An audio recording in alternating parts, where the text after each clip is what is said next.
오늘은 요셉의 삶의 원리 두 번째 시간입니다.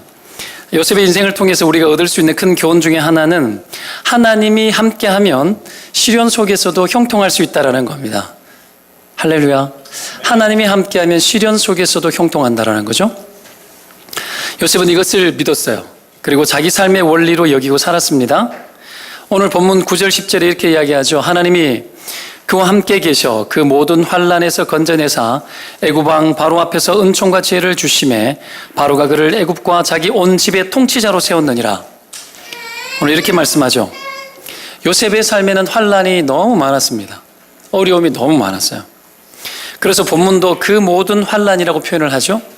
환난이 너무 많아가지고. 그렇지만 그 모든 환난이 있었지만 하나님이 요셉과 함께 했기 때문에 그 모든 환난에서 건져내셨다고 이렇게 이야기합니다.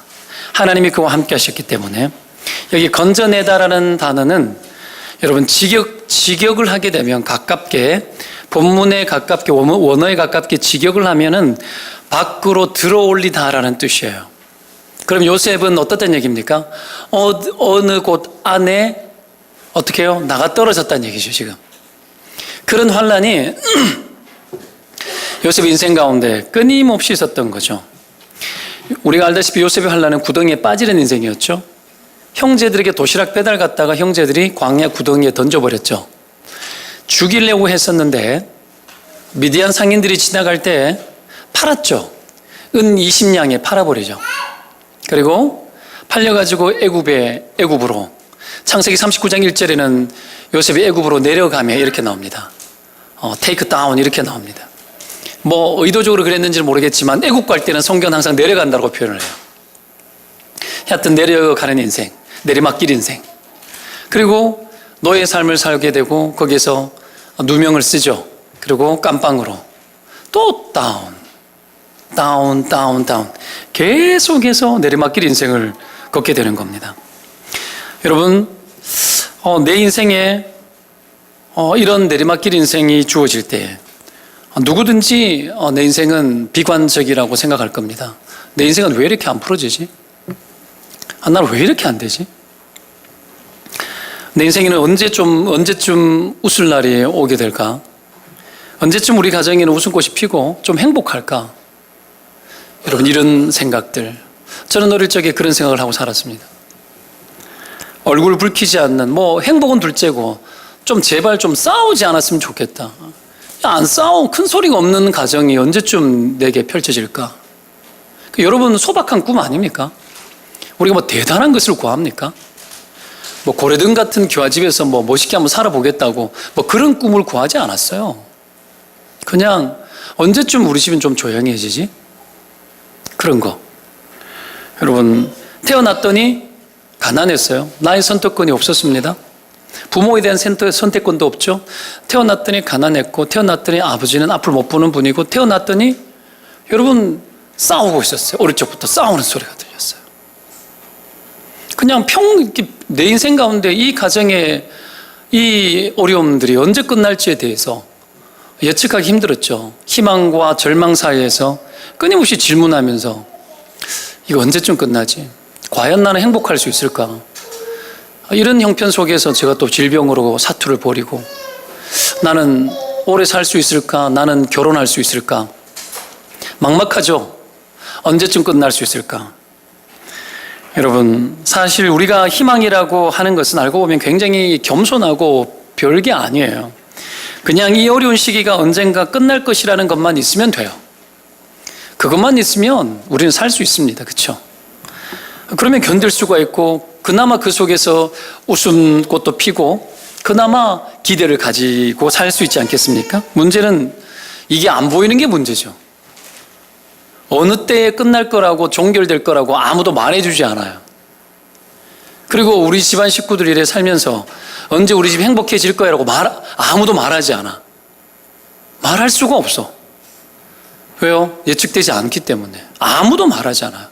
그냥 속으로 생각만 했어요. 저는 생각만 하고.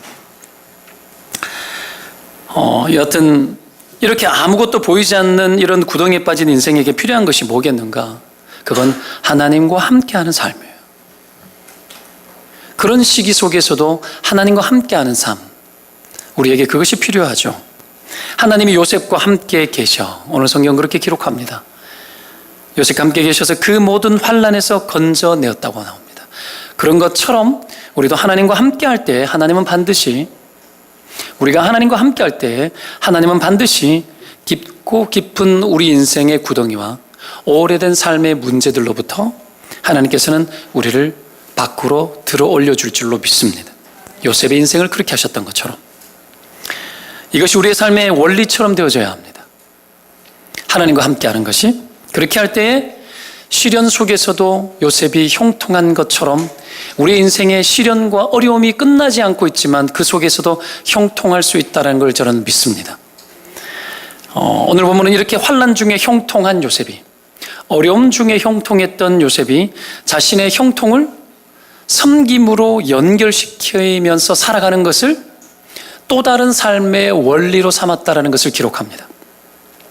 저는 요셉의 인생의 삶의 원리를 두 가지로 보고 싶습니다. 하나는 하나님과 함께하는 삶, 하나는 형통, 자신에게 주어져 있는 그 환난 속에서 주어진 그 형통 속에서 섬김을 놓지 않고 살았다라는 것. 이것이 요셉의 삶의 큰 두 줄기라고 저는 봅니다. 10절을 읽어보도록 하겠습니다. 10절 같이 읽겠습니다. 시작. 그 모든 환난에서 건져내사 애굽 왕 바로 앞에서 은총과 지혜를 주시매 바로가 그를 애굽과 자기 온 집의 통치자로 세웠느니라. 이 구절은 요셉의 인생의 중간 결산쯤 되는 구절입니다. 그리고 동시에 요셉의 환난이 종결되어지는 구절입니다. 여러분, 무엇이 요셉을 노예의 자리에서 오늘 애굽의 통치자가 되었다 그랬는데 무엇이 그를 노예의 자리에서 통치자의 자리에, 총리의 자리에 오르게 했는가? 무엇이 요셉을 수렁에서 건져내어서 위대한 인물이 되게 했는가? 요셉의 인생의 생애에 이토록 극적 인생이 되도록 이끈 그 모든 원인은 어디에 있는가? 우리가 질문을 해볼 필요가 있습니다. 오늘 성경은 그것을 이렇게 표현을 하고 있습니다. 하나님의 은총과 지혜. 오늘 10절 말씀에 건져내사 애굽 왕 바로 앞에서 은총과 지혜를 주시매. 누가 주신 거죠? 하나님이 그에게 은총과 지혜를 주셨습니다. 그래서 그가 통치자가 되었다라고 이야기를 하고 있습니다. 은총과 지혜. 이것을 물론 은총이 임하면 지혜가 임합니다. 성경의 모든 은혜는 성령을 통해서 주고 성령은 지혜의 영이십니다. 때문에 성령의 충만함을 입고 하나님의 은혜 아래 있으면 여러분 지혜로운 사람이 되어지고 똑똑해집니다. 명철해집니다. 진리가 성령을 통해서, 성령이 진리를 통해서 여러분 역사하거든요. 그러니 진리가 들어오고 성령이 임하면 그 진리가 나의 지혜로 나오기 시작하는 겁니다. 요셉이 그런 사람이었어요. 여하튼 은총과 지혜라는 말을 우리는 은혜라는 말로 바꿔서 그냥 쉽게 이야기를 합시다. 하나님이 이 은혜를 통해서 요셉을 환난에서 건져주고 통치자의 자리에 오르겠다 그러죠. 왜 그렇게 했겠을까요? 왜 그랬을까요? 이유가 뭘까요? 그것은 하나님께서 그를 통해서 온 세상을 섬기도록 하기 위해서 그렇게 하셨어요. 요셉을 세운 이유가 있다면 단 한 가지예요. 하나님이 그를 쓰시고 그를 써서 여러분 7년 흉년, 온 세상이 임한 7년 흉년을 감당하고 세상을 섬기도록 하려고 미리 준비시키신 거죠. 하나님이 그렇게 하셨습니다. 그래서 요셉과 함께 하시고 요셉에게 은혜를 주셨죠. 하나님의 은혜는, 하나님의 관심은 어디에 있는 거냐? 언제든지 사람에게 있습니다. 하나님의 은혜는 언제든지 세상을 살리고 구원하는 것에 있습니다. 요셉이 그랬던 것처럼 수천 년 전이나 지금이나 언제나 변함없이 한결같은 관심은 사람을 섬기는 것에 있고 그리고 사람을 살리는 것에 하나님의 모든 관심이 집중되어져 있습니다. 때문에 우리가 하나님의 은혜를 입고 믿음 안에 살면서 사람을 살리는 일에 관심을 갖기 시작하면 하나님께서는 그를 들어 쓰고 그에게 지혜를 주시고 그의 인생을 위대한 인생으로 만들어 가십니다. 믿으시기를 축원드립니다. 반드시 그렇습니다. 이건 성경에 있는 여러분 큰 맥과 같은 겁니다. 때문에 누구에게든지 하나님의 은혜가 임하면 놀라운 일들이 일어납니다. 하나님의 은혜가 임하면 급작스러운 인생의 변화가 일어나기도 하고요. 모든 것이 새롭게 되어지기도 합니다. 요셉처럼 신분을 뛰어넘고 한계를 뛰어넘고 인간의 상식을 뛰어넘어 기회를 부여받고 세상을 살리는 일에 쓰임받을 수도 있습니다. 중요한 것은 내가 하나님의 은혜 아래 머무느냐 마느냐의 문제예요. 하나님의 은혜 아래 머무느냐 마느냐. 그 어떤 누구일지라도 하나님의 은혜 아래 있는 사람에 대해서 인생을 함부로 결론 내리고 평가할 수 없습니다. 아무리 지금의 형편이 가능성이 없고 할지라도 하나님의 가능성이 그 사람 속에 있다는 걸 우리는 믿어야 합니다. 우리의 자녀들이 아무리 볼품이 없고, 우리나라 사람들은 좀 그런 것 같아요. 여러분 어떻습니까? 우리나라 사람들은 편견이 생각보다 강합니다. 강해서 합리성이 많이 떨어져요. 어떤 아이가 어떤 것을 잘하면 크게 돌 인물이네 이렇게 이야기하고, 어떤 아이가 여러분 전혀 아닌 것 같으면은 아이고 이런 게 되게 강한 나라죠. 그러나 그 어떤 누구도 여러분 하나님의 형상으로 지음받았지 않습니까? 존귀하고 가치 있습니다. 어떻게 생겨 먹었든지 간에 그 사람 속에 하나님의 은혜가 가동되기 시작하면 그의 인생은 복된 인생이 되어지고 위대한 인생이 될 수도 있습니다.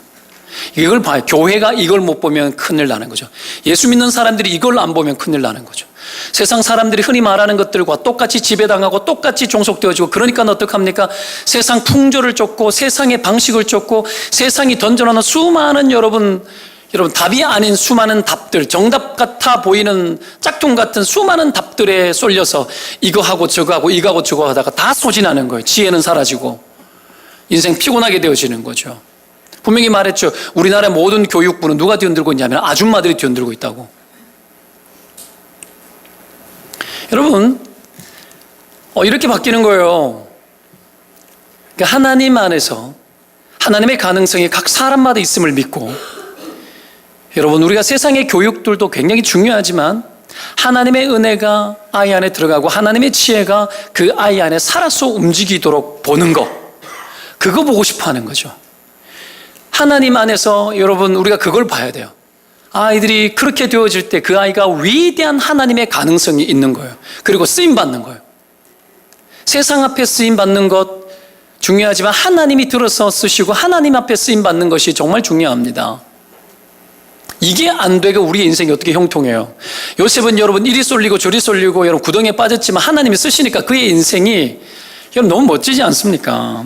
누구든지 때문에 하나님의 은혜 아래 들어가기만 하면, 하나님과 함께 하기만 하면 그의 인생이 변화되기 시작을 하는 거죠.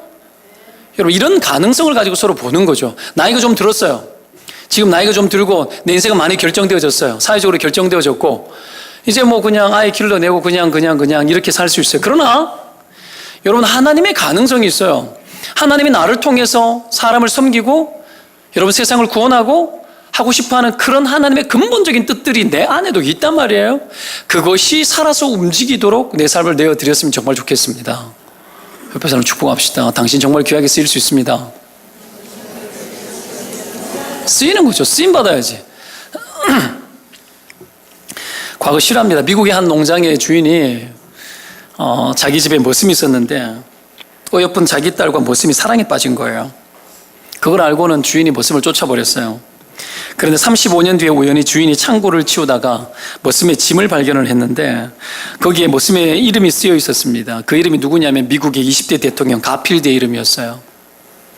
여러분 사람의 가능성을 함부로 우리가 결정하면 안 돼요. 당장에 눈에 보이는 것 가지고 그냥 끝날 거라고 안 될 거라고, 아니요. 하나님의 은혜가 임하면 여러분 골칫덩어리 같은 자녀들도, 골아픈 인생들도 수많은 사람들을 살리는 인생이 될 수 있을 줄로 믿습니다. 이게 복음이 아니고 어떻게 되겠냐고요. 과거 경북대학교 총장이었던 그 박무식이 총장이었는가 그래요. 기억에 이름이 정확히 기억나지 않아요. 여러분 도예지로 공부를 시키러 보내놨더니만 아이가 공부를 못하고 맨날 꼴찌 하는 거예요. 근데 하도 부끄러우니까 아버지는 돈 대주고 하니까 시골에서 이렇게 여러분 농사 짓고 해가지고, 그래서 어떡합니까? 그냥 성적표를 고쳐가지고 1등으로 고쳐가지고 가지고 온 거예요. 그럼 옛날 뭐 조잡스럽겠죠. 뭐 1등으로 고쳐 갖다 줬는데 아버지가 그 아들을 위해서 집에 있는 뭐 돼지 새끼 한 마리인가, 돼지 한 마리 있는 걸 새끼 뼈서 팔고 새끼 뼈서 팔고 하는 그 돼지를 갖다가, 한 마리밖에 없는 돼지를 갖다가 동네 사람 다 모아놓고 잔치를 해버린 거예요. 과한 은혜를 입은 거죠. 이 아들이 어쩔 줄 몰라 하는 거예요. 아이가 막 미치려고 그러는 거예요. 그게 진실이 아닌데 돼지, 남아있는 그 돼지가 어떤 돼지인지 알거든요. 잡아버린 거예요. 이게 여러분 이유가 되어서 이 아들이 열심히 공부해서 진짜 1등을 하고 나중에는 교수가 되고 경북대 총장을 하고 이랬거든요. 어느 날 결혼해서 아이를 길러내고 나중에 옛날 이야기하면서 아버지 사실은 그때 제가 성적표를 어떻게 이야기하니까 아버지가 하는 말이 알고 있다, 애들 듣는다. 아버지는 다 아는 거야. 다 아는 거야. 그런 거죠. 여러분, 사람마다 가능성이 있고 아무리 못나 보여도 여러분 변화될 수 있습니다. 복음이 그것을 가능하게 하고 하나님이 그것을 가능하게 합니다. 우리가 하나님 안에 있고 하나님이 주시는 총기와 지혜가 있으면 우리의 인생은 변화되어지고 우리의 자녀들도 변화되어지는 줄 저는 믿습니다. 이거 안 믿고 예수 어떻게 믿고 이거 안 믿고 하나님 어떻게 믿습니까? 왜 하나님 믿어요? 여러분, 하나님이 어떤 분인지 여러분 아시죠? 요셉의 인생 여러분 변변치 않는 그 인생을 여러분 애굽의 총리로 세우기까지 그의 인생과 함께 했던 하나님, 그 인생 바라보면서 사람들은 다 잊어버렸죠. 그의 형들도 잊어버리고 요셉을 기억조차 하지 않지만 하나님은 그를 기억해요. 하나님과 함께 살아가고 그 모든 삶의 연장 속에서 섬김을 다하며 살아갔던 원리가 분명했던 요셉의 인생을 하나님은 기억하고 그의 인생에 하나님의 복이 임하고 그를 통해서 하나님께서 뭔가를 일하시는 거예요. 하나님 앞에 쓰임받는 거, 하나님의 위대하심에 걸맞게 쓰임받는 인생이 되시기를 바랍니다. 이게 통해야죠. 신앙은 이게 터져야 되는 거예요. 이게 터지면 하나님의 능력이 여러분 별것 아닌 인생들을 여러분 별것 같은 인생으로 만들어냅니다. 온갖 별의별 인생이 다 있지만 그 인생들도 여러분 하나님 만나기 시작하면 정말 반짝반짝 빛나는 별 같은 인생이 되어지는 거예요. 이걸 믿는 게 신앙이죠, 여러분. 신앙이죠. 그러기 위해서 여러분 우리가 해야 될 게 뭐죠? 하나님의 은혜를 떠나지 않고 머무는 것, 그리고 언젠가 하나님께서 쓰실 때를 그 은혜 아래 머물면서 끊임없이 기다리고 살아가는 거예요. 그렇게 살아갈 때 하나님이 그를 붙들고 쓰셨던 것처럼 우리도 쓰실 줄로 믿어요. 우리는 여러분 그렇게 기다리며 살아가는 것, 이걸 굉장히 소극적으로 생각할 때가 많습니다. 기다림의 시간, 내 인생에 이렇게 꽉 꼬여있고 묶여있고 닫혀있고 이거 언제 어떻게 되어질지 모르겠다. 그렇죠? 머물러 있는 시간 같고 멈춘 시간 같지 않습니까? 이 멈춘 시간 같은 그때에 여러분 하나님은 그 시간들을 소극적으로 보지 않고 적극적으로 바라보는 사람을 통해서 일하기 시작합니다. 기다림은 굉장히 적극적인 시간이라는 걸 여러분 알아야 됩니다. 요셉이 자기에게 주어진 시간들을 아주 적극적으로 사용했는데요. 그의 인생 성경을 창세기를 한번 읽어보세요. 그가 멈춘 것 같은 느낌이 들어지는가? 창세기를 읽어보면 요셉이 멈춘 것 같지 않아요. 여러분 노예로 팔렸는데 그가 형통했대. 노예로 팔렸는데 그 때문에 그 집안이 다 복받았대요. 깜빵에 갇혔는데 요셉이 형통했고 그의 인생이 거기서 뭔가를 해요. 전혀 멈추지 않았어요. 요셉에게 고정된 그 시간은 정서적으로 봤을 때는 암울했지만 그러나 그는 그 시간 속에서 매우 적극적인 시간들을 보내고 있었습니다. 그 증거가 뭐냐면 그가 적극적으로 살았다라는 그 증거가 뭐냐면 주어진 형편과 시간을 원망으로 허비하지 않았던 거예요. 원망이 없는 거예요. 원망이 있으면 여러분 그 시간은 소비적으로 바뀌고 그 시간은 여러분 소극적인 시간으로 바뀌어버립니다. 근데 원망이 없어요. 그 형편 속에 원망이 없습니다. 그리고 그 형편 속에서도 섬김을 다하는 것을 보면 요셉의 시간은 절대로 소극적이지 않았습니다. 이게 요셉의 삶의 원리였어요. 요셉의 삶의 이 원리가 섬기는 원리, 원망하지 아니하고 자기에게 주어진 형편 속에 최선을 다해 섬기는 이것이 그의 원리가 되었을 때 그에게 주어진 시간들은 아주 적극적인 시간이 되기 시작하는 거죠. 요셉 인생 가운데 한 가지 없는 게 있습니다. 두 가지가 없어요. 하나는 하나님의 음성이 없어요. 요셉의 인생 속에는 하나님 직접 나타난 적이 없어요. 여러분 아십니까? 한 번도 나타나지 않아요. 하나님 너무하지 않아요? 근데 그럼에도 불구하고 그런 하나님을 잘 믿었어요. 그렇죠? 하나님의 음성이 없고 두 번째 없는 게 뭔 줄 알아요? 원망이 없어요. 원망이 없다는 얘기는 인생을 탓하지 않았다는 얘기고 좀 다르게 이야기하면 뭐죠? 미워하는 사람이 없어요. 어떻게 형제들에게 팔렸는데 어떻게 미워하지 않을 수 있죠? 누명을 쓰고 옥에 갇혔는데 어떻게 원망을 하지 않을 수 있습니까? 요셉은 사람을 섬기는 기초가 됐어요. 사람을 미워하면서 사람을 섬기기 힘듭니다. 원망하면서 그 사람 어떻게 섬기겠습니까? 미움이 없고 원망이 없는 거죠? 그 훈련을 잘 받은 요셉. 창세기 총 50장 중에 요셉의 이야기가 24장이나 나오는데 그 24장의 긴 이야기 중에 여러분 온갖 어려움을 경험했지만 그가 원망했거나 미워했거나 하는 것이 하나도 없고 하나님은 그런 요셉의 그 성품, 요셉의 그 아름다운 성품, 그 성품에 축복을 하시고 그리고 그의 인생에 하나님의 길을 내시는 겁니다. 그가 여러분 그 상황 속에서 그 소극적인 시간처럼 보이는 그 시간들을 적극적으로 보낸 이유가 여기에 있습니다. 여러분 원망하거나 미워하는 사람이 있으면 여러분 가슴에 묻지 말고 어디에 묻으라 그랬죠? 지난주에? 십자가 앞에 묻으라고. 가슴에 묻으면 상처가 되지만 십자가 앞에 묻으면 다 지나갑니다. 대부분의 사람들은 이 불행을 만나면 원망하기 급급하죠. 그러면 미움이 생기고 이게 깊어지면 가슴이 멍들고 몸도 병들어요. 내가 내적 치유 사역을 제가 감당을 할 때 많은 사람들을 만났잖아요. 상담도 하고 대화도 해보면 가슴에 멍우리가 다 있어, 멍우리가. 이것 때문에 여러분 육신이 병이 나. 온갖 스트레스, 심각한 스트레스 때문에 병도 나지만 여러분 막 미움, 다툼, 이 사람과의 관계 속에서 이 상처 이런 것들을 어떻게 처리를 못하는 거예요.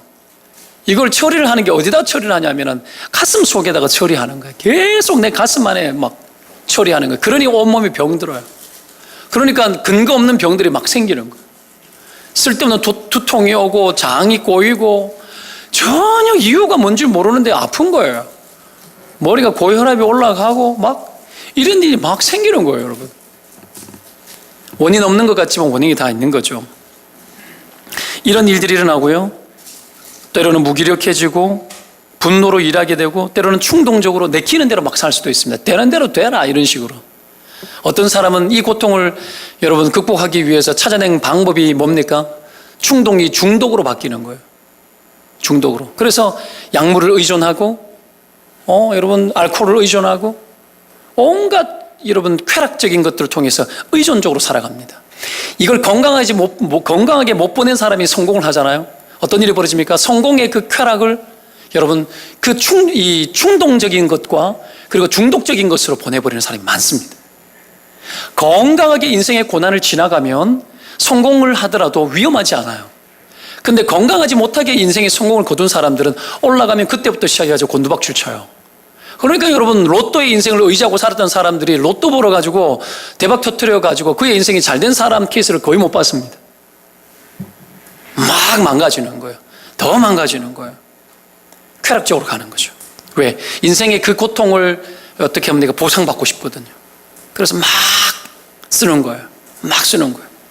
그런 것이 있어야 대단해지는 것처럼 막 그래 되어지다면 여러분 눈으로 보이는 것에 신경을 막 쓰게 되고 그런 것으로 과시하려고 애를 쓰는 거예요. 그 복음 안에 거야 되는데 복음 밖에 가는 거예요. 그게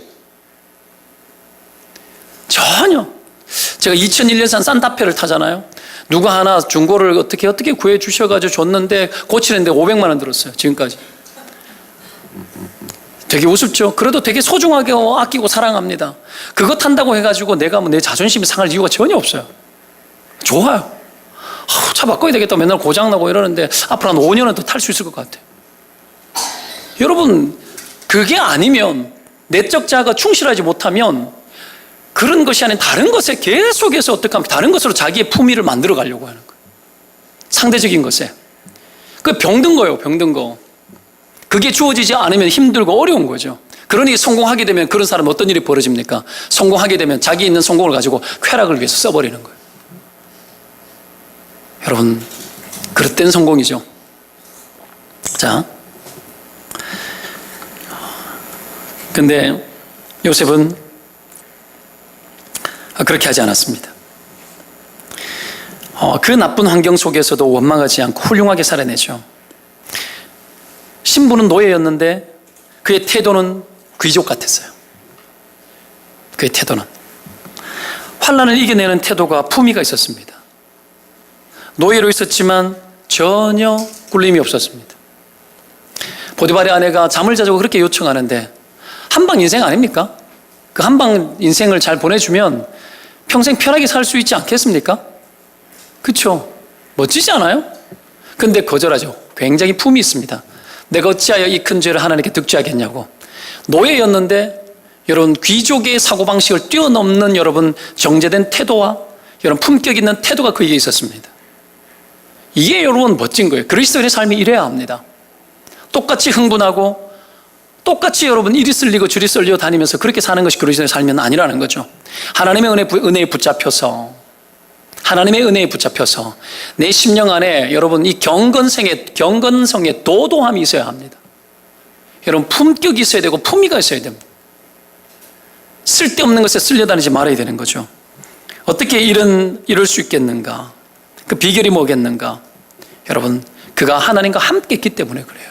그리고 그 함께하는 함께함 인생 속에서 주어지는 모든 환경들이 내게 하나님이 허락하신 최선의 상황인 줄로 믿었습니다.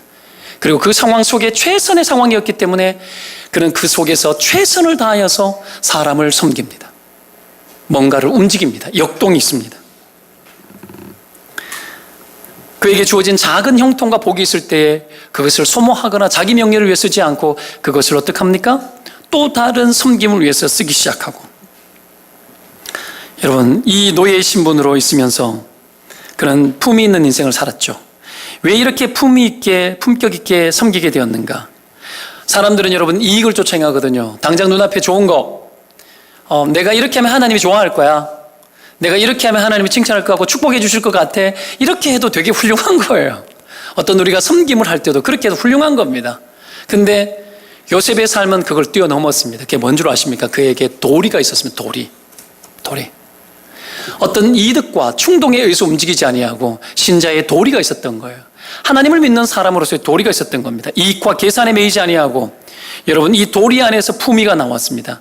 이 도리의 출처가 어디냐면은 삶의 원리에서 나온 겁니다. 삶의 원리에서. 그러니 그가 도리를 다하는 거예요. 인간의 태도들을 다 하는 겁니다. 그렇게 살아갈 때에 하나님께서 그의 인생을 축복하는 거죠. 요셉의 삶이 이것뿐 아니라 요셉의 인생을 보면서 정말 감동이 되는 것은 그의 인생의 전체 속에서 인생 전체를 보면 섬김이라는 삶의 원리가 한 번도 변질되지 않았다는 것이 있어요. 우리가 여러분 일시적으로 그렇게 섬길 수 있습니다. 근데 그가 평생 동안 그의 삶의 원리가 한 번도 뒤틀어지지 않아요. 실패보다 위험한 것이 성공입니다.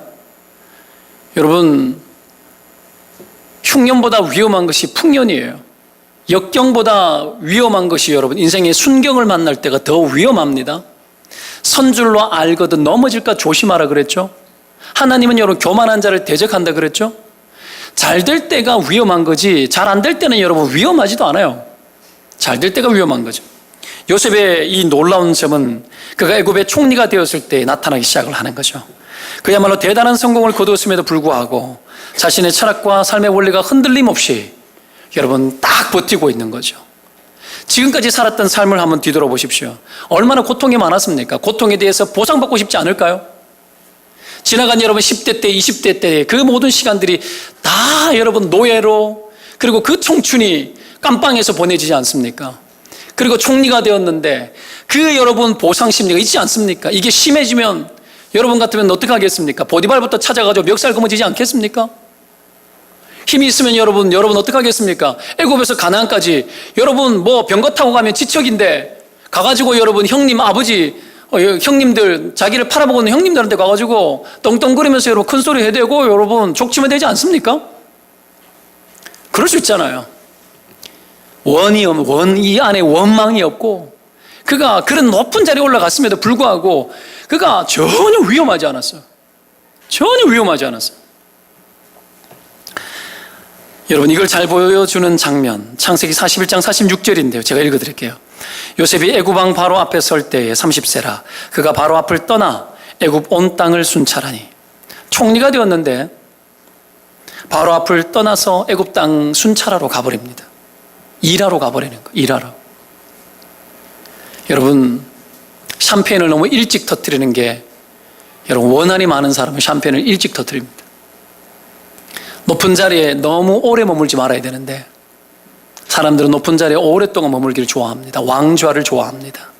그리고 지시하고 호령하는 것을 좋아합니다. 근데 요셉은 그 총리의 자리에 올라서 있을 그때에 바로 애굽을 순회하기 위해서 바로 앞을 떠나버립니다. 왜요? 섬기기 위해서. 위험하지 않습니다. 요셉은 바로가 꾼 꿈을 통해서 7년 풍년이 있고 7년 흉년이 있다는 것을 알았죠. 그에게 7년간의 풍년이 관심이 아니라 그 이후에 있을 7년의 흉년이 그에게 관심이었습니다. 섬기는 사람은 풍년에 관심이 없고 흉년에 관심이 있고, 때문에 총리의 자리에서 정상의 기쁨을 누리는 것보다도 현장 속의 밑바닥에서 언젠가 다가올 위기를 위해서 그의 삶을 부지런히 움직였던 겁니다.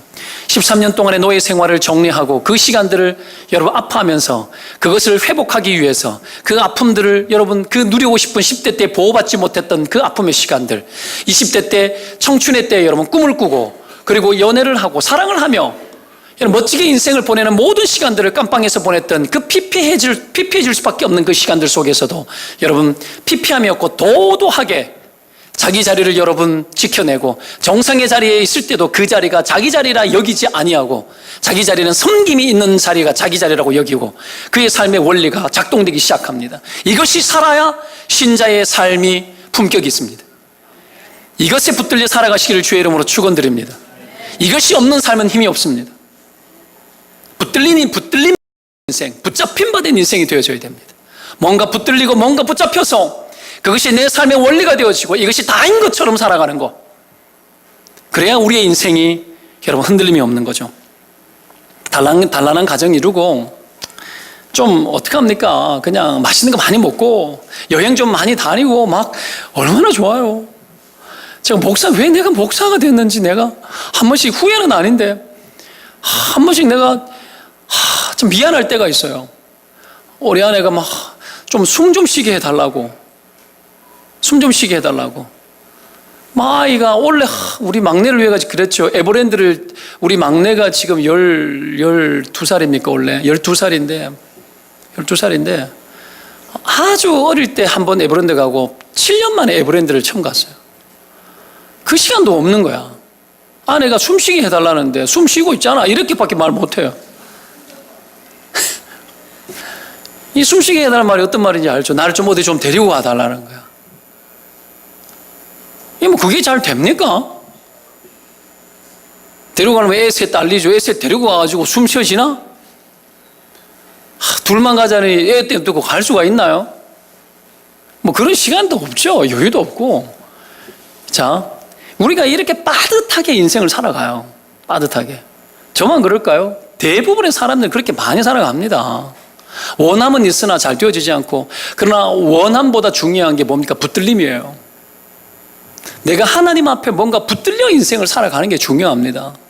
숨 좀 쉬어야죠. 요셉이 아이도 낳고 하긴 했어요. 근데 그 아이 이름 하나에도 하나님 주신 인생의 교훈들을 담아서 아이 이름을 짓고, 아이를 낳기는 했지만 그가 신혼을 즐겁게 보냈다는 흔적들이 별로 없어요. 바로 떠나서 애굽 땅을 순회하잖아요. 여러분, 이게 하나님이 우리에게 주신 삶의 원리일진데, 비록 가정과 그리고 하나님의 부르심 앞에서 어떤 것이 막 교차가 되어지면서 갈등이 일어날 수도 있어요. 그럼에도 불구하고 내가 안락하게 공급해주지 못하고 충분하게 공급해주지 못하는 형편일지라도 우리의 삶에 후회가 없으려면 하나님 앞에 붙들려야 합니다. 그리고 하나님 앞에 붙들려서 때로는 우리가 가정도 돌보고 여유도 가져야 되지만 하나님 앞에 붙들려서 우리가 누릴 수 있는 충분한 정서적 즐거움을 다 누리지 못했을지라도 걱정하거나 후회하지 말 것은 하나님이 우리의 인생을 기억하고 계시기 때문인 줄 믿습니다. 아이들을 기억합니다. 그래서 하나님 앞에 늘 올려드립니다. 내 손에 닿지 못하는 거 하나님께 맡깁니다. 주님, 언젠가 아픔이 있지만 그 모든 것들이 예수 그리스도 안에서 이 아이들이 본질을 쫓아서 모든 것들이 정리되어질 때가 올 줄로 믿습니다. 주님, 하나님께 맡기고 그렇게 막 가야 될 때가 있는 거예요. 그러면 이렇게 살아가는 삶의 방식들이 결코 여러분 잘못된 것인가? 그렇지 않습니다. 그렇지 않습니다.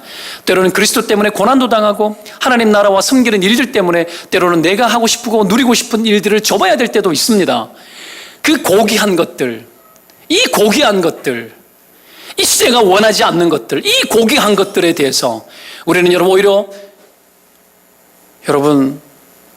그냥 의미 없게 여기고 그렇게 살아가는 것이 별로 원치 않는 일처럼 되어지는 것이 지배적으로 바뀌어버린 이 시대. 그러나 성경이 우리에게 보여주는 삶의 모습은 여러분 사뭇 진지하고 그것을 뛰어넘어 오히려 요셉처럼 살아가는 삶의 방식에 대하여 성경은 기억하고 축복한다는 걸 아셔야 합니다.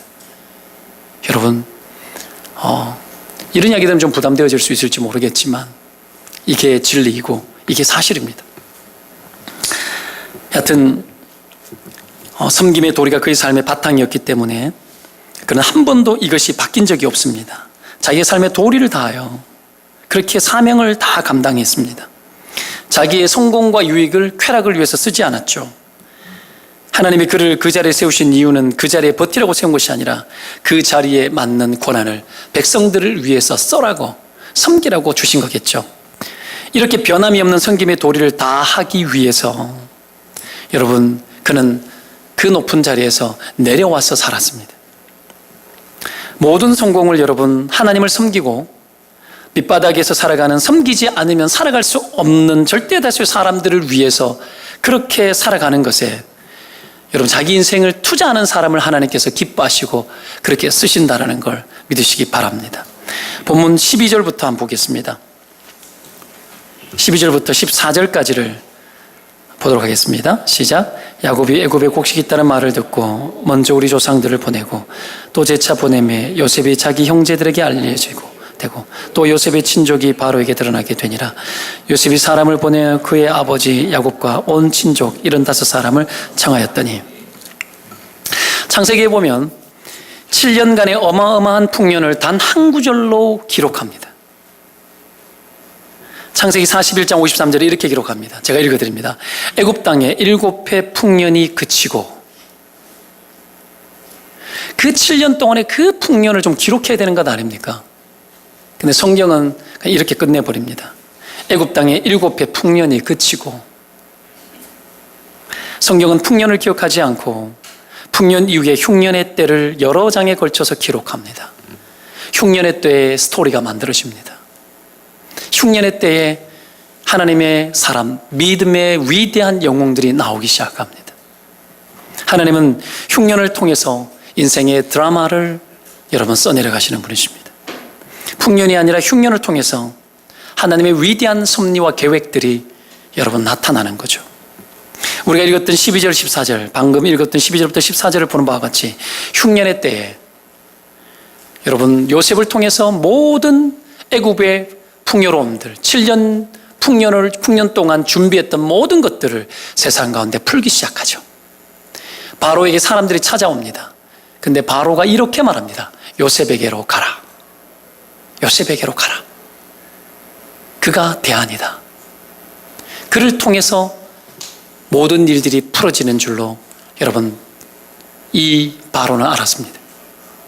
그리고 그의 형제들과 그의 아버지와 가족들 75명의 사람들도 요셉의 발 앞에 나타나는 거죠. 그리고 요셉의 보호 아래 430년 동안 애굽이라는 곳에서 민족이 되어지기까지 이스라엘 민족이 되어져서 한 나라를 이루고 출애굽의 구원의 역사를 이루기까지 요셉 아래서 하나님의 구원 속에 여러분 그들은 담겨지기 시작합니다. 말씀을 정리하면서 이렇게 살아가는 요셉의 인생을 보면 별로 매력이 없습니다. 우리는 성경을 통해 볼 때 요셉 위대한 인물처럼 보이지만 별로 매력이 없어요. 왜죠? 그의 인생 창세기 24장에 걸쳐서 기록된 내용 중에 그가 편안하고 그가 안락에 따르는 구절은 한 구절도 존재하지 않습니다. 이 말은 그의 인생의 그 어떤 순간도 섬기며 살아가는 삶의 원리를 그는 접지 않았다는 얘기입니다. 끊임없이 그렇게 살아가는 거예요. 대부분의 인생은 성공을 인생의 목적으로 여기고 살아가죠. 그렇게 살아가는 인생은 성공이 주어질 때에 그것에 머물거나 그 성공이 가져다주는 모든 좋은 것과 쾌락과 권리들을 누리려고 할 겁니다. 어떻게 보면 이것이 우리가 꿈꾸는 인생의 이상일 수도 있습니다. 우리도 그러고 싶어요. 근데 요셉에게는 그런 매력이 전혀 없어요. 그런 차원의 매력이 전혀 없어요. 여러분은 어떤 꿈을 갖고 계십니까? 여러분은 무엇을 사랑하고 무엇에 관심을 갖고 계십니까? 과거에 안산동산교 청년부 섬길 때에 함께 동역했던 7명의 사역자들이 내가 말빨이 좋으니까 그런 이야기를 하더라고요. 저도 한 번씩 생각해 봅니다. 내가 목사가 되지 않았더라면 뭐하고 살았을까? 어떤 사람은 혹자는 제비족이 됐을 거다, 이런 이야기도 하고, 또 뒤집어서 사업을 하면 정말 잘했을 것 같다, 그런 이야기도 하더라고요. 근데 그때 이 사역자들끼리 우스갯소리를 하는 이야기지만, 목사님은 이게 설득력이 장난이 아니기 때문에 외제 자동차 세일즈를 하면은 돈 정말 많이 벌 것 같다고 그런 이야기를 했어요. 그러면서 하는 이야기가, 그렇게 좀 하시고 알바로 좀 하시면 안 되냐고, 부업으로. 그리고 돈 좀 버시면 우리 용돈도 좀 주시고 하라고, 그 우스갯소리를 했었어요. 되게 멋진 이야기 아닙니까? 돈 많이 벌어서 많이 막 주고, 저는 많이 벌면 많이 줄 사람 같아요. 그런 마음도 있고, 진짜로. 근데 하나님이 정한 우리 각 인생들을 보면, 그 원리들을 보면 우리 속에 잘 안 차요. 우리 속에 잘 안 찹니다. 좀 멋졌으면 좋겠는데. 여러분, 그런 의미에서 요셉의 삶은 매력이 없어요. 근데 하나님은 이 요셉을 매우 사랑하셨어요. 오늘 15절에서 16절에도 이 스데반 설교 아닙니까? 돌 맞아 죽는 위기 앞에서 하는 설교예요. 이건 진짜란 말이야. 그 스데반이 말하는 내용을 봐도 그래요. 이렇게 이야기합니다. 야곱이 애굽으로 내려가 자기와 우리 조상들이 거기서 죽고 세겜으로 옮겨져 아브라함이 세겜 하몰의 자손에게서 은으로 값주고 산 무덤에 장사되니라. 요셉의 부귀영화에 그 어떤 것도 그의 가족들의 안락을 위해서 제공된 흔적이 성경에 나오지 않아요. 그리고 요셉의 백으로 그의 가족들이 애굽에서 여러분 멋지게 인생을 한번 살판나게 한번 살아보자라고 허락된 흔적들이 전혀 나오지 않습니다. 오늘날 이 대한민국 땅 안에는 여러분 누구가 가족이 누가 대단히 잘 된다 그러면 사돈 팔촌까지 얽히고 설키고 해서 자기의 정직함과 자기의 투명함과 자기의 능력과 자기의 대가 지불을 통해서 모르는 것이 아니라, 얼마나 여러분 그게 또 뭐 그냥 그럴 수 있는 것처럼 통용되는 대단히 좋은 나라 아닙니까, 대한민국? 어느 정도까지는 정말 괜찮은 나라예요, 이런 나라는. 근데 요셉을 보면 그런 거 하지 않아요. 그런 거 하지 않아요. 뭐 낙을 노렸다는 이야기도 별로 없어요. 오늘 성경이 뭐라고 이야기합니까? 그냥 죽었대요. 그걸 기록하고 있다고요, 지금. 그들은 죽어 가나안 땅 세겜으로 옮겨져서 아브라함이 돈 주고 산 무덤에 장사됩니다. 그냥 그들에게 중요한 것이 무엇입니까? 이 땅에서 화려한 것이 아니라 이 땅에서 섬기는 삶을 다하고 죽는 것에 그들의 삶에 관심이 있었어요. 내 할 몫을 다하고 죽는 것에, 내 섬김의 도리를 다하고 이 땅에 태어나서 하나님의 뜻과 하나님의 부르심을 쫓아서 하나님과 동행하다가 하나님이 보내시는 곳에 가고, 멈추어 서라면 멈추어 서고, 거기에서 죽을지언정 섬김의 도리를 다하고 품격 있고 도도하게 그렇게 살아가는 것, 그렇게 살다가 죽었을 때에 아브라함과 함께 무덤에서 죽는 거, 할아버지 아브라함 때 부르심을 입었던 그 부르심에 들어가는 거, 하나님의 아브라함으로서 온 세상을 복되게 하겠고 세상을 구원하겠다라는 하나님의 작정이 있는데, 그 하나님의 작정 속에 살았던 아브라함, 여러분 그가 이 땅에서 죽을 때까지 텐트 치고 살았어요. 그리고 여러분 돈 주고 하몰에게 샀는 그 여러분 무덤에 장사된 게 끝이야. 그리고 그 후손들도 아브라함을 쫓아서 살았고, 죽고 난 이후에는 열심히 섬기고 사람을 구원하다가 죽고 난 후에는 아브라함의 무덤에 같이 장사되는 거, 죽는 거. 여러분 성경은 이걸 말합니다. 화려하게 살다가 죽음이 아니라 잘 섬기다가 죽는 거, 이것이 신자의 삶이에요. 여러분, 제가 하는 이야기 너무 지나칩니까? 성경 구석구석 뒤져도 물론 위대하게 하나님 앞에 쓰임받고 세상의 높은 자리에 올라갈 수도 있지만, 그러나 구석구석 아무리 뒤져봐도 이것 이상의 가치가 없어요. 잘 섬기고 주님 잘 믿다가 아브라함이 그토록 원하는 세상을 바라보면서 함께 죽고 그 후손들에게 모든 것을 맡기는 것. 여러분, 우리의 부르심은 여기에 있습니다. 요셉의 인생의 삶의 원리, 열심히 잘 섬기다가 원망 없이 사랑하고 섬기다가 죽는 것. 이것이 여러분의 삶의 진짜 원함이 되시기를 주의 이름으로 축원드립니다. 기도하겠습니다.